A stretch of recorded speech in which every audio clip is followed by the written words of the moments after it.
The smell hit me first. Cologne that wasn't mine, clinging to Paige's hair like a guilty secret. She walked through our front door at 11:47 p.m., her heels clicking against the hardwood with that particular rhythm of someone trying too hard to appear casual. "How was girls' night?" I asked from the couch, not looking up from the baseball game I wasn't really watching. "Fine." She kicked off her shoes, avoiding eye contact. "Donna had drama with her ex again. You know how it is." I knew how it was, all right, just not the version she was selling. My name is Tom Grady, and I've been married to Paige for 8 years. I fix cars for a living, German imports mostly, the kind that break down in expensive ways. People think mechanics are stupid, which works in my favor.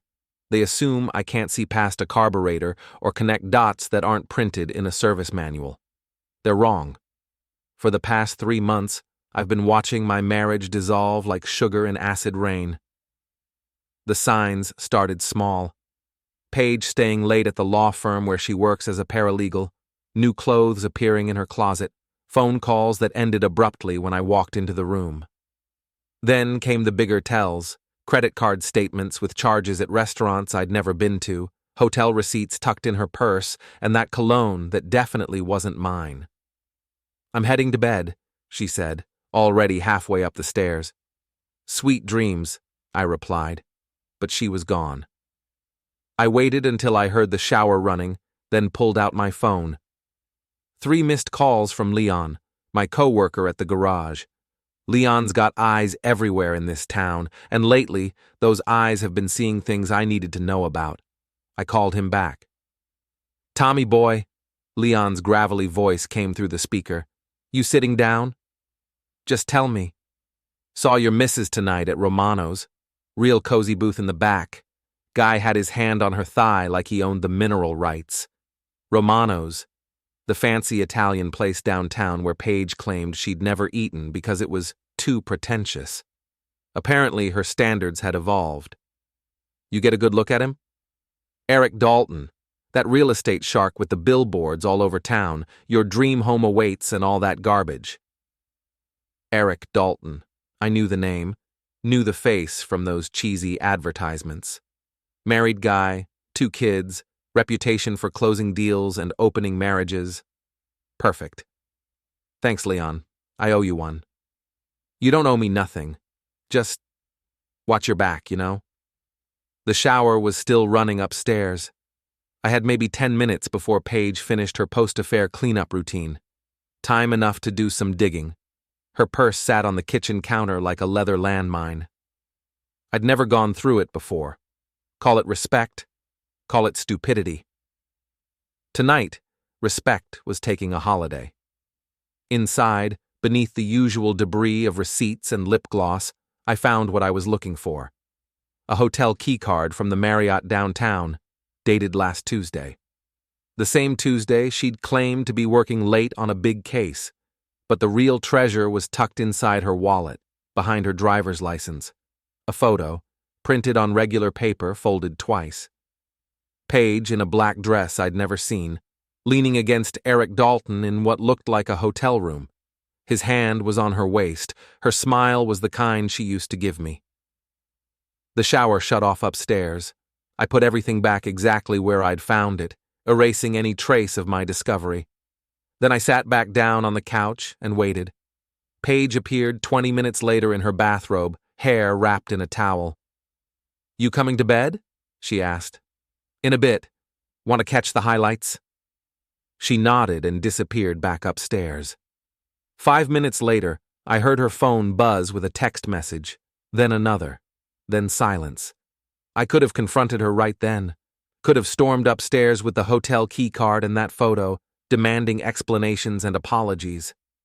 Could have played the wounded husband and begged her to choose me over him. Instead, I smiled. See, here's the thing about fixing cars. When something's broken, you don't just slap a Band-Aid on it and hope for the best. You diagnose the problem, gather your tools, and fix it properly. Sometimes that means taking the whole engine apart before you can put it back together. My marriage was broken, but I wasn't going to fix it. I was going to rebuild it from scratch. The next morning, Paige left for work at her usual time, coffee in hand, kiss on my cheek that felt like a politician's handshake. I waited until her car disappeared around the corner, then made my first call.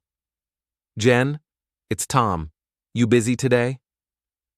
Before we dive deeper into this story, I have one small request. Please subscribe, drop a like, comment, and hit that hype button to boost this channel so more people can discover these incredible Reddit stories. My sister Jennifer has always been able to see through lies like they're made of tissue paper. She's a high school principal, which means she's professionally trained to spot deception and deal with it accordingly. "What's wrong?" she asked immediately. "Can't a guy call his sister without something being wrong?" "Not when that guy is you, and not at 8 in the morning on a Tuesday. Spill it." I told her everything, the cologne, the receipts, Eric Dalton, the photo. Jen listened without interrupting, which is how I knew she was taking it seriously. "What do you need?" she asked when I finished.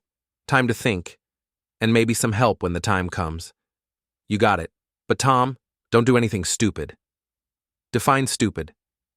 "Anything that ends with you in handcuffs or on the evening news." "No promises on the evening news part." After hanging up with Jen, I drove to work. The garage was already busy, Leon elbow deep in the engine of a BMW that probably cost more than my house. "Morning, sunshine," he called out. "You look like a man with a plan." "Maybe I am." "Good. Plans are better than moping. What's the first move?" I thought about it while I pulled on my coveralls. "Information gathering. Can't fight a war without knowing the terrain." "Smart. You want me to keep an eye on things?" "If you don't mind." "Mind? This is better than cable. Besides, I never liked that real estate creep. His billboards are an eyesore." The morning passed in routine maintenance and diagnostic work, but my mind was elsewhere. I was thinking about Eric Dalton's reputation, about the kind of man who cheats on his wife and helps other women cheat on their husbands. I was thinking about Paige, about when she'd stopped being the woman I married and started being someone I didn't recognize. Mostly I was thinking about revenge.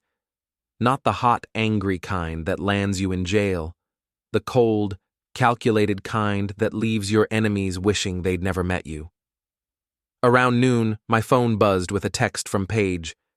"Working late again tonight. Don't wait up." I stared at the message for a long moment, then typed back, "As you wish." It was a reference to The Princess Bride, a movie we'd watched on our second date.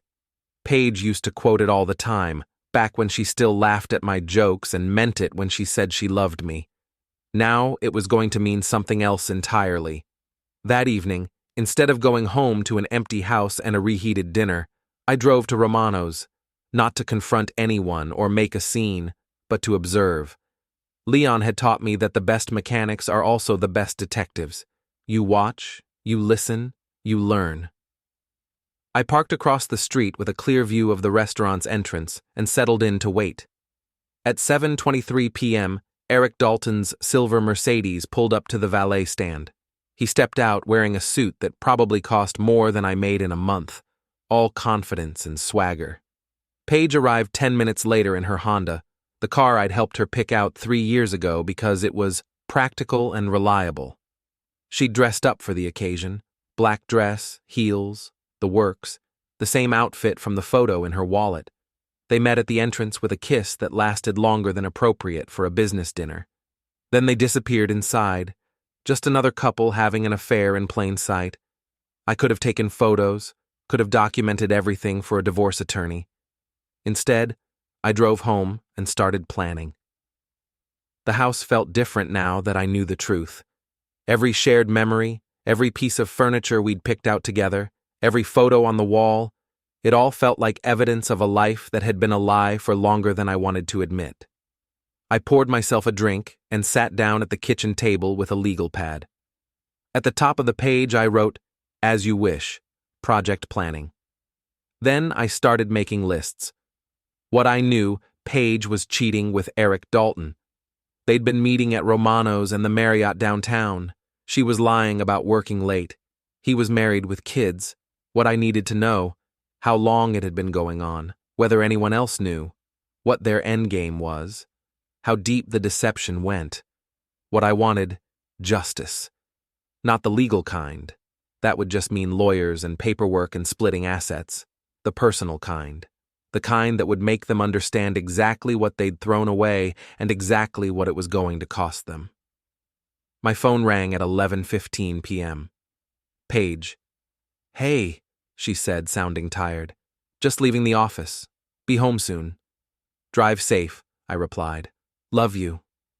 The words hung in the air like smoke from a fire that had already burned the house down. "Love you too," I said, "because some lies are necessary." She walked through the door 45 minutes later, still smelling like Eric's cologne. This time, I was ready for it. "How was work?" I asked. "Exhausting. This case is really complex." She kicked off her heels and headed for the stairs. "I'm going to shower and go to bed." "Paige?" She turned back, and for just a moment, I saw something in her eyes. Guilt, maybe, or fear that I was about to ask the right question. "Yeah? Are you happy?" The question caught her off guard. She blinked, opened her mouth, closed it again. "What do you mean?"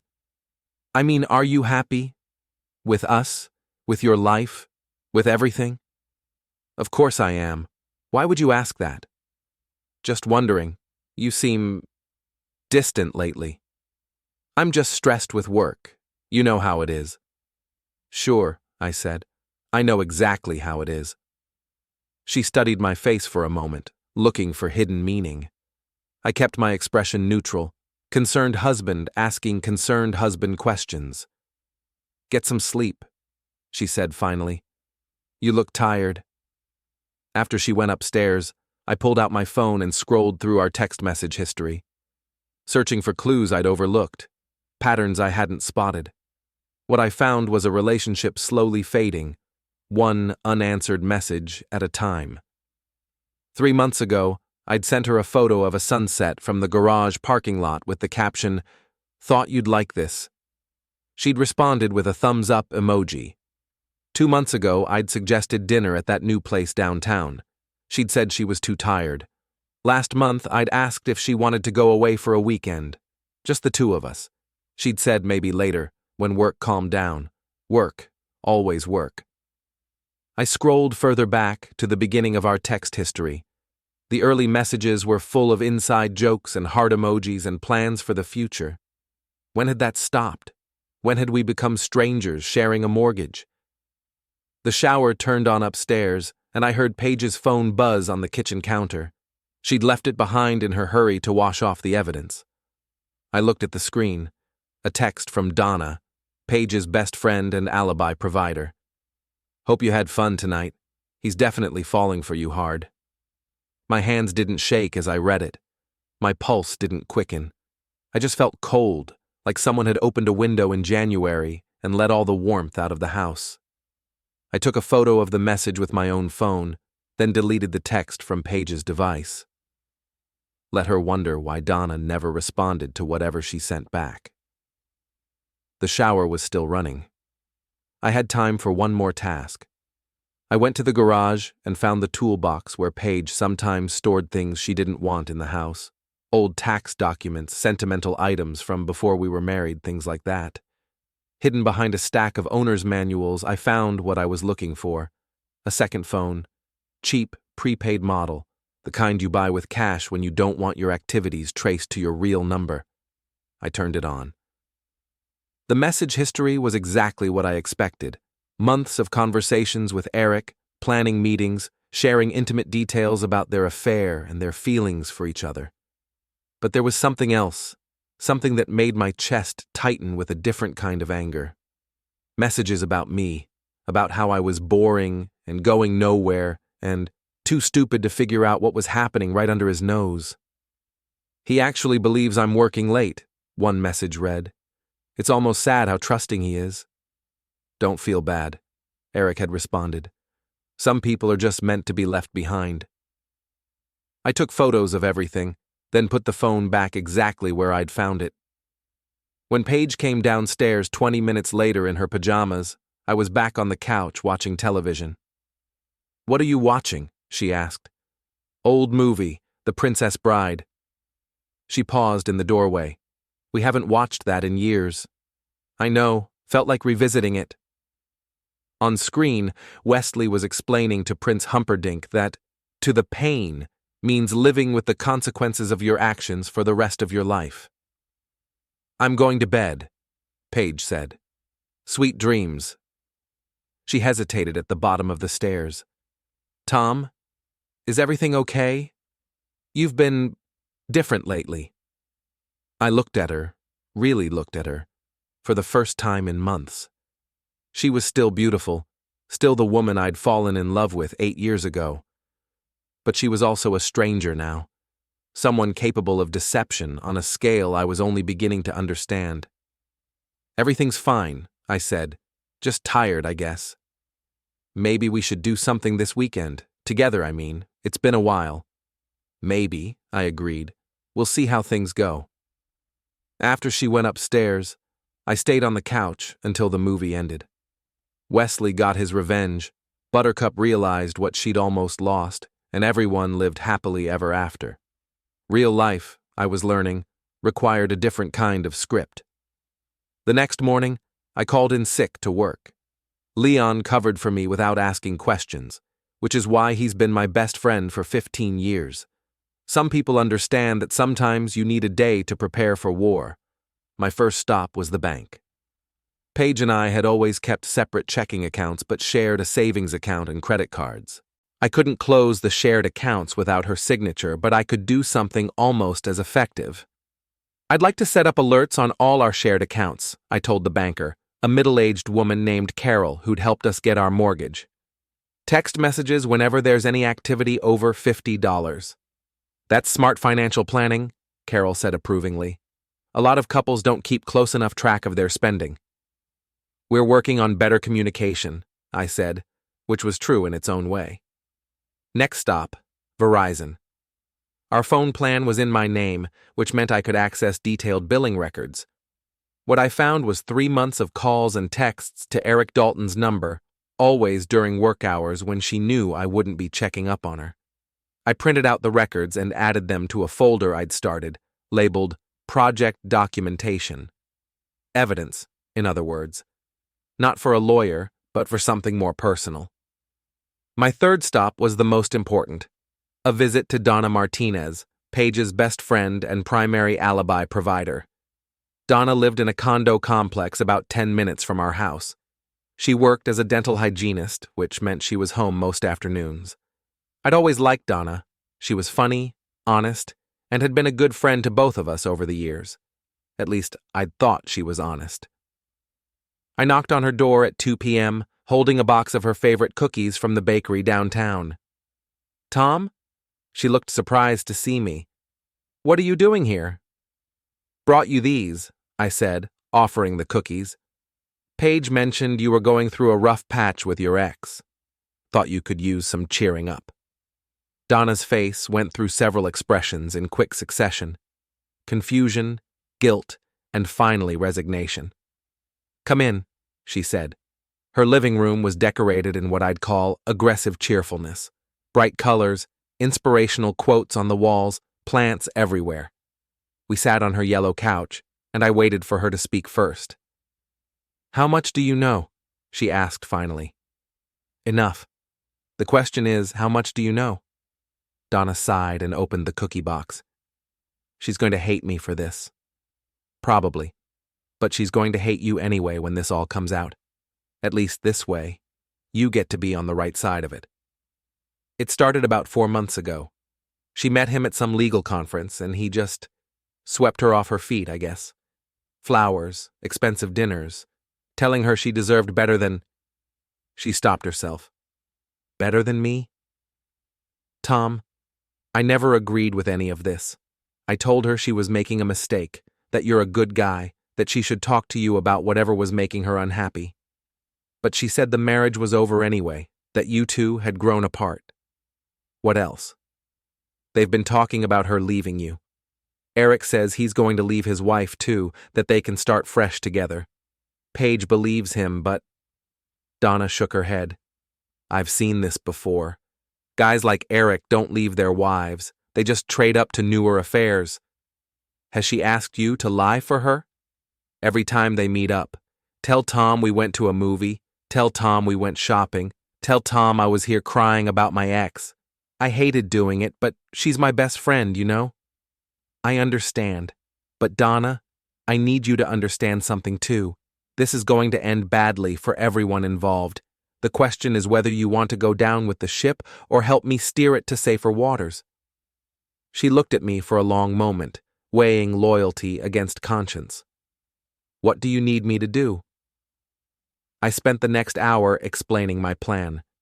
It wasn't complicated, but it required precise timing and Donna's cooperation. To her credit, she agreed to help without asking for details about the endgame. She's going to hate both of us, Donna said as I prepared to leave. She already hates me, I replied. She just hasn't figured it out yet. That evening, I cooked dinner. Real dinner, not the frozen meals and takeout that had become our norm. Paige walked in at 6:30 to the smell of her favorite pasta dish and a table set for two. What's all this? She asked, genuinely surprised. Thought we should talk, I said. About us, about where we're going. She set down her purse carefully, like it might explode. Okay. We sat down to eat, and for a few minutes, it almost felt normal, like we were still the couple who used to cook together on weekends and laugh at stupid movies. This is really good, she said. I'd forgotten how well you cook. I'd forgotten a lot of things, too, but I'm remembering now. Tom, if this is about me working late… It's not about work, I interrupted. It's about honesty. The fork stopped halfway to her mouth. What do you mean? I mean, I think we've both been living separate lives for a while now, going through the motions, pretending everything's fine when it's not. I don't know what you're talking about. Sure you do. The question is whether we're going to keep pretending or start dealing with reality. Paige set down her fork and looked at me directly for the first time in months. What reality is that? The reality where you're not happy, where I'm not happy, where we're both just existing in the same house without actually being married to each other. So what are you saying? You want a divorce? The question hung between us like a challenge. This was my chance to take the easy way out, to end things cleanly and move on with my life. Instead, I smiled. I'm saying I want my wife back, the real one, not the stranger who's been living here for the past few months. Something flickered across her face. Relief, maybe, or fear. Tom, I know things have been hard, I know we've grown apart, but I also know that what we had was real, and I think it's worth fighting for. It is, she said quickly. Of course it is. Good. Then no more secrets, no more lies, no more pretending. We start over, completely honest with each other. Can you do that? Yes, she said, but her eyes said something different. I'm glad, because I love you, Paige. I always have and I always will, no matter what. She reached across the table and took my hand. I love you too. The lie came so easily to her that I almost believed it myself. After dinner, we watched a movie together on the couch. Paige curled up against my side like she used to, and I stroked her hair like I used to, and we both pretended like we used to. Her phone buzzed twice during the movie. She ignored it the first time, but the second buzz made her tense. You should answer it, I said. If it's work, it's not important. You sure? I don't mind. I'm sure. But 20 minutes later, she excused herself to go to the bathroom and took her phone with her. I heard her whispering in the hallway, too quiet for me to make out the words. When she came back, she seemed distracted. Everything okay? I asked. Fine, just Donna having drama with her ex again. Poor Donna. She's been dealing with that for months now. Yeah, it's been really hard on her. Maybe we should have her over for dinner soon. Show her some support. Maybe, Paige agreed, but I could see the wheels turning in her head. That night, she fell asleep in my arms for the first time in months. I lay awake listening to her breathing, thinking about the conversation we'd had and the lies she'd told and the plan that was already in motion. Tomorrow, things would start getting interesting. I woke up at 5 a.m. to find Paige already in the shower. Through the bathroom door, I could hear her talking quietly on the phone. Damage control from our conversation the night before, no doubt. By the time she came out, I was dressed and making coffee. "You're up early," she said, wrapping her robe tighter around herself. "Couldn't sleep. Kept thinking about what we talked about last night." "Tom, about that." "I meant what I said, Paige. No more secrets. I want us to work." She nodded, but I could see the conflict in her eyes. She wanted to believe we could fix things, but she also didn't want to give up whatever she had with Eric. "I have to work late again tonight," she said. "But maybe this weekend? Actually, I had a different idea. What if you took the day off today? We could spend some time together, really talk things through." "I can't. This case, we'll survive one day without you. Come on, when's the last time we played hooky together?" "Tom, I really can't." My phone rang, cutting her off. Leon's name appeared on the screen. "Sorry, I have to take this," I said, stepping into the living room. "It's showtime." Leon's voice came through the speaker, loud enough for Paige to hear in the kitchen. "That BMW from yesterday needs immediate attention. Owner's coming to pick it up at noon." "I'll be right there," I said, then hung up and returned to the kitchen. "Emergency at work," I told Paige. "Rain check on playing hooky?" "Of course, I should get going too." We kissed goodbye at the front door, another performance in our ongoing charade. I watched her drive away, then waited exactly 10 minutes before calling Donna. "Phase 1 is a go," I said when she answered. "Are you sure about this?" "Positive. Remember, timing is everything."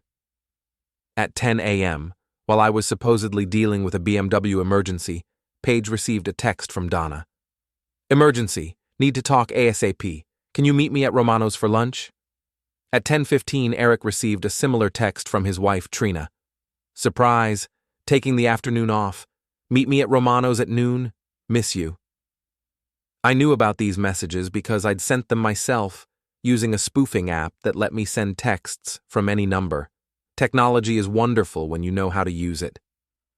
At 11:30, I positioned myself across the street from Romano's with a clear view of the entrance and my camera ready. Paige arrived first, looking confused but concerned for her friend. She got a table and waited. Eric showed up 5 minutes later, also looking puzzled but happy to see an unexpected lunch invitation from his wife. The moment they spotted each other across the restaurant, I knew my plan was working. The confusion on their faces was priceless, a mix of panic and guilt and the dawning realization that they'd been set up. I took photos of their frantic conversation, their hurried exit, and the argument they had in the parking lot. Eric gesturing angrily, Paige looking around nervously, both of them realizing that someone knew about their affair and was playing games with them. They left separately, Eric speeding away in his Mercedes while Paige sat in her Honda for 10 minutes, probably trying to figure out who could have orchestrated their near miss. My phone buzzed with a text from her. "Something weird happened at lunch. Can we talk tonight?" I responded immediately. "Of course. Everything okay?" "I'll explain later. Love you." "Love you too." Phase 1 was complete. Now they knew they weren't as clever as they thought, that someone was watching them. The paranoia would eat at them, make them sloppy. I drove back to the garage where Leon was waiting with genuine curiosity. "How'd it go?" he asked. "Like clockwork. They looked like they'd seen a ghost." "Good. What's phase 2? Escalation." That evening, Paige came home looking stressed and distracted. She'd clearly spent the day trying to figure out how her lunch with Donna had turned into a near disaster with Eric. "So, what happened at lunch?" I asked over dinner. "It was the strangest thing. Donna texted me about an emergency, but when I got to the restaurant, she wasn't there. I waited for an hour and she never showed up. Did you call her? She said she never sent the text. Her phone was acting up all day, sending random messages to people. Weird. Technology, right? Can't live with it. Can't live without it. Yeah, weird. I could see her mind working, trying to piece together what had happened. The beauty of my plan was that it was just plausible enough to be a coincidence, just suspicious enough to create doubt. Maybe we should get Donna a new phone for her birthday, I suggested, if hers is acting up. Maybe. After dinner, Paige excused herself to make some calls. I gave her privacy while she tried to reach Eric and figure out their next move. Whatever they decided, I'd be ready for it. At 9 p.m., my phone rang. Jen. How's Project Payback going? She asked. Right on schedule. They're rattled but not broken yet. Good, because I have some information you might find interesting. I'm listening. I did some digging on Eric Dalton. Turns out this isn't his first affair. He's got a pattern. Targets married women, promises to leave his wife, then disappears when things get complicated. How many women? At least 3 that I could find. All of them ended up divorced and alone while he stayed married to his wife. Perfect. Paige needs to know what kind of man she's throwing her marriage away for. How are you going to tell her? I'm not. She's going to figure it out herself. The next morning, I put Phase 2 into motion. While Paige was at work, I drove to Eric's real estate office. The receptionist, a young woman named Ashley, recognized me from the photos on Eric's desk, photos of his family, including his wife and kids. I'm here to see Eric, I told Ashley. I'm Tom Grady, Paige's husband. The color drained from her face. Clearly she knew about the affair. He's with a client right now. That's okay, I'll wait. I sat in the lobby for 20 minutes, making Ashley increasingly nervous. Finally, Eric emerged from his office with an elderly couple, all smiles and handshakes. The smile disappeared when he saw me. Tom, he said, trying to sound casual. What brings you here? Thought we should talk. Man to man. The elderly couple left, and Ashley suddenly found urgent filing to do in the back office. Eric and I were alone. Look, he started. I don't know what you think. I don't think anything, I interrupted. I know everything. The question is what we're going to do about it. Eric's face went through several expressions before settling on defensive anger. I don't know what Paige has told you. Paige hasn't told me anything. She still thinks I'm the trusting husband who doesn't notice when his wife comes home smelling like another man's cologne. Then what do you want? I want you to understand something about consequences. See, I could make this easy on everyone. I could confront Paige, we could get divorced, you could keep playing house with her until you get bored and move on to the next married woman. But that would be too simple, too clean, too easy for people who think they're smarter than everyone else. Eric straightened his tie, trying to project confidence he didn't feel. Are you threatening me? I'm educating you. About the difference between actions and consequences. About what happens when you mess with the wrong person's life. And what's that? I smiled. You'll find out. I left him standing in his lobby, probably wondering if he should call the police or his lawyer, or just pack up and leave town. Instead, I drove to my next appointment, lunch with Trina Dalton. I'd called her that morning, introducing myself as Paige's husband and suggesting we meet to discuss mutual concerns about our spouse's working relationship. She'd agreed immediately, which told me she already suspected something. Trina was waiting for me at a coffee shop downtown, a woman in her early 40s with tired eyes and the look of someone who'd been disappointed too many times. Thank you for meeting me, I said, sitting across from her. Thank you for calling. I've been wondering when someone would. You know? I've known for months. Eric thinks he's subtle, but he's not. The late meetings, the business trips that don't show up on his calendar, the way he smiles at his phone when he thinks I'm not looking. Why haven't you said anything? What's the point? This isn't his first affair, and it won't be his last. I stopped caring about his infidelity years ago. But you care about something. I care about my kids. I care about the life I've built. I care about not letting him destroy everything I've worked for just because he can't keep his promises. What if I told you there was a way to make sure he faces real consequences for once? Not just an angry wife or a messy divorce, but actual accountability for his actions? Trina studied my face. I'd say I'm listening. I spent the next hour explaining my plan. Not all of it. Some secrets need to be kept, but enough for her to understand her role and why it mattered. You're not what I expected, she said when I finished. What did you expect? Someone angrier. Someone looking for revenge. Who says I'm not? This isn't revenge. This is justice. Sometimes they're the same thing. That evening, Paige came home later than usual, clearly having spent time with Eric trying to figure out their next move. She was jumpy, distracted, checking her phone every few minutes. Everything okay? I asked. Fine, just work stress. Anything I can help with? No, it's complicated legal stuff you wouldn't understand. The casual dismissal stung, even though I'd been expecting it.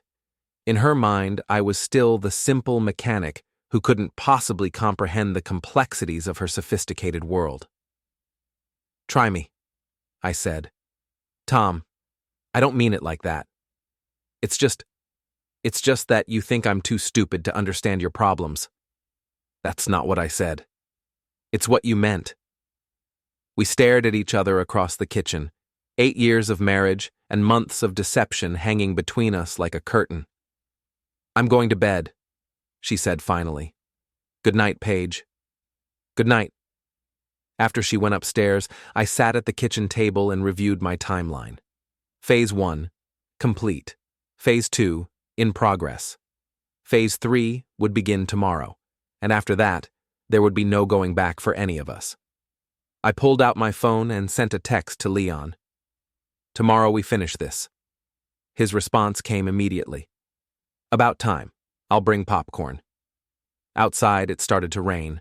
The sound against the windows reminded me of the night Paige and I had first said we loved each other, huddled together in my old apartment while a storm raged outside. That seemed like a lifetime ago. Maybe it was. The next morning, I woke up to find Paige already gone. No note, no goodbye, just an empty coffee cup in the sink and the lingering scent of her perfume. She was running scared now, probably meeting Eric to plan their next move. Perfect. I called in sick to work again and spent the morning making final preparations. By noon, everything was in place. All that remained was to light the fuse and watch the explosion. At 2 p.m., I sent identical text messages to 23 people. Paige's co-workers, Eric's clients, friends from our neighborhood, family members, and mutual acquaintances. The message was simple. Hi, this is Tom Grady. I'm hosting a surprise party for Paige tonight at 7 p.m. to celebrate her new relationship with Eric Dalton. Please join us for drinks and the truth. Address: our home address. RSVP not required, but attendance is encouraged. Then I sat back and waited for the chaos to begin. My phone started ringing within minutes. Jen was first.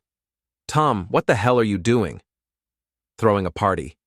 This is insane. You can't just what? Tell the truth? Invite people over to my own house? You're going to destroy her. She destroyed herself. I'm just providing the venue. Next was Leon, laughing so hard he could barely speak. You magnificent lunatic. This is either brilliant or completely crazy. Why not both? Donna called 20 minutes later, panicked. Tom, Paige is freaking out. She got calls from 3 different people asking about the party. She knows you know. Good. Where is she now? With Eric, trying to figure out what to do. She wants to come home and talk to you. Tell her she's welcome to come home anytime. After all, it's her party. At 4 p.m., my phone buzzed with a text from Paige. We need to talk now.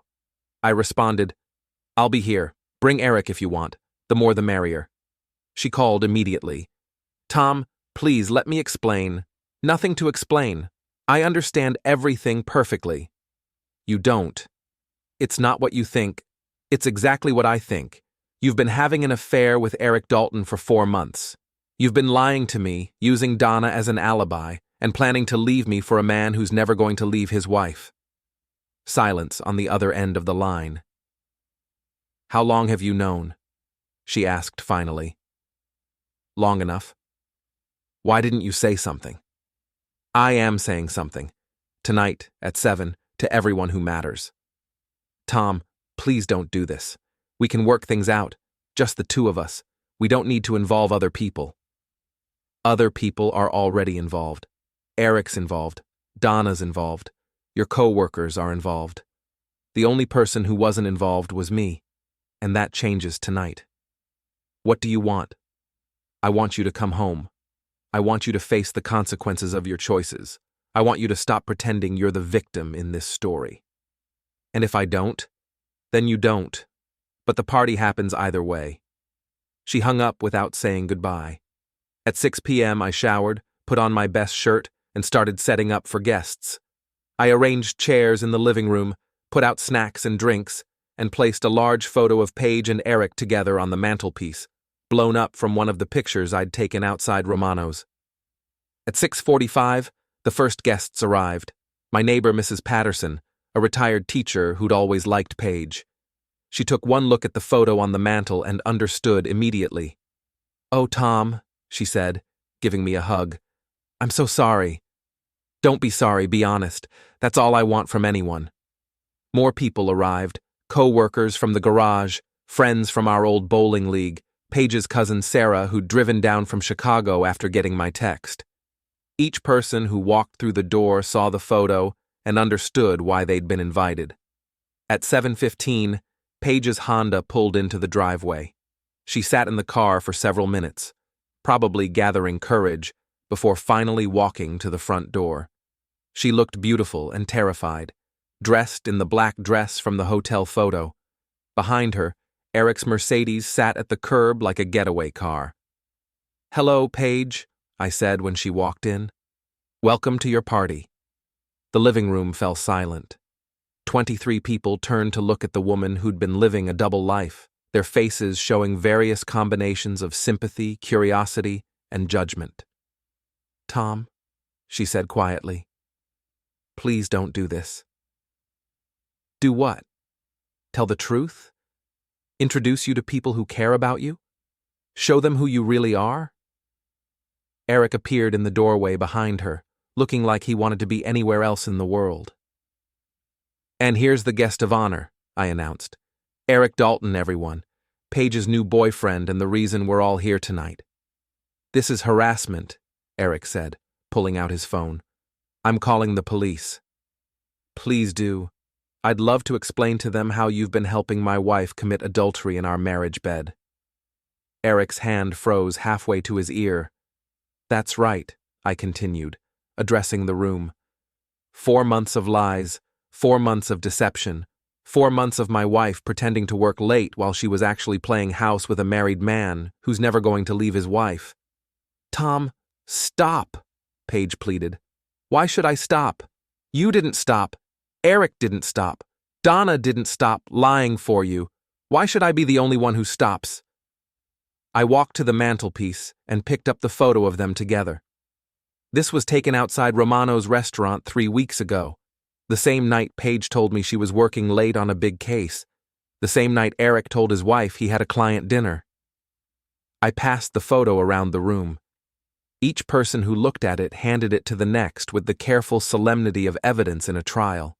"The thing is," I continued, "I don't even blame them for falling in love. These things happen. People grow apart, find new connections, decide they want different lives. What I blame them for is the lying, the deception, the complete lack of respect for everyone else involved." Paige was crying now, mascara running down her cheeks. Eric stood behind her like a man facing a firing squad. "Tom," she said, I never meant for it to happen this way.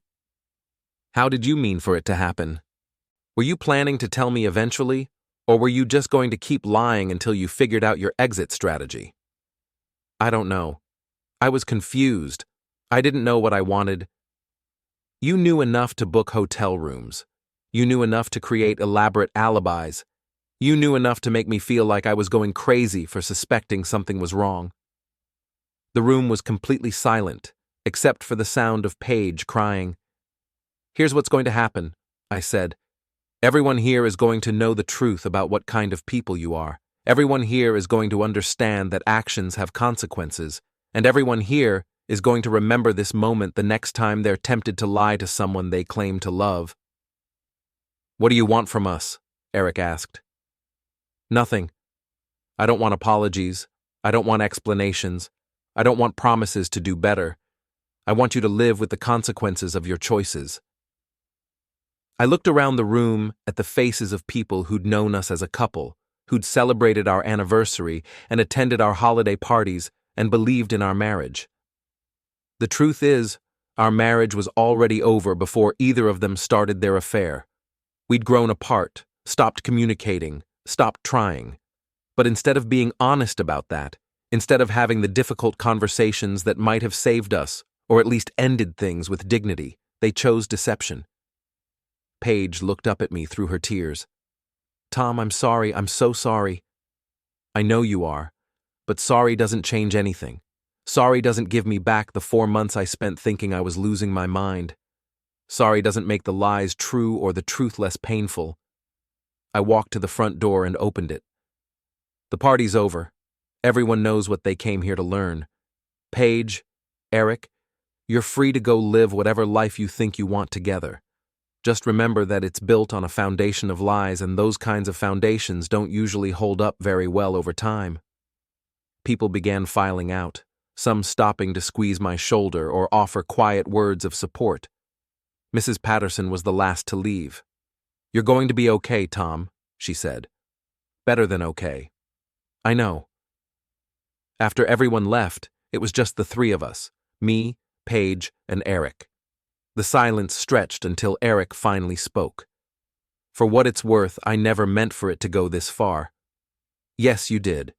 You meant for it to go exactly as far as it went. You just didn't mean to get caught. He nodded and walked toward the door. Paige, are you coming? She looked at me, then at him, then back at me. Tom, is there any chance? No. I love you. I know, I love you too. But love isn't enough anymore. She picked up her purse and walked to the door where Eric was waiting. At the threshold, she turned back one last time. What happens now? Now you live with your choices, both of you.